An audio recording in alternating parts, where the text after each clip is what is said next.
वसीम, एक बड़ा interesting question, बहुत इंटरेस्टिंग क्वेश्चन मेरे से क्रिकेट प्लेयर ने पूछा है, टेस्ट प्लेयर ने पूछा है।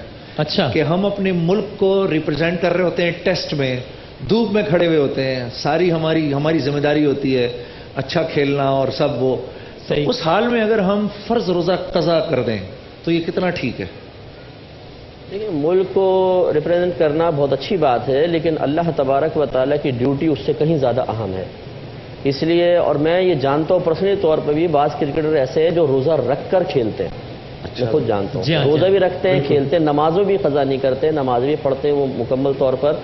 तो ये हो सकता है, इंसान अगर थोड़ा सा जहन बना ले, थोड़ी सी हिम्मत कर ले, तो ये कर सकता है। तो ये बहरहाल क्रिकेट का मैच, चाहे आप उसके अंदर कोई भी तावीलात करेंगे, इस बात का उज़र नहीं बन सकता कि अल्लाह तबारक व तआला के फ़र्ज़ करदा को तर्क करना जायज़ हो जाए। बल्कि अगर ये कहा जाए कि हम मुल्क के रिप्रेजेंटेटिव बाद में हैं, इस्लाम के रिप्रेजेंटेटिव पहले हैं। वाह वाह, मेरा ये मतलब है, मैं ये असल में चाहता था चाहिए आप हजरात की तरफ से पैगाम पहुंच जाए। जी वसीम, एक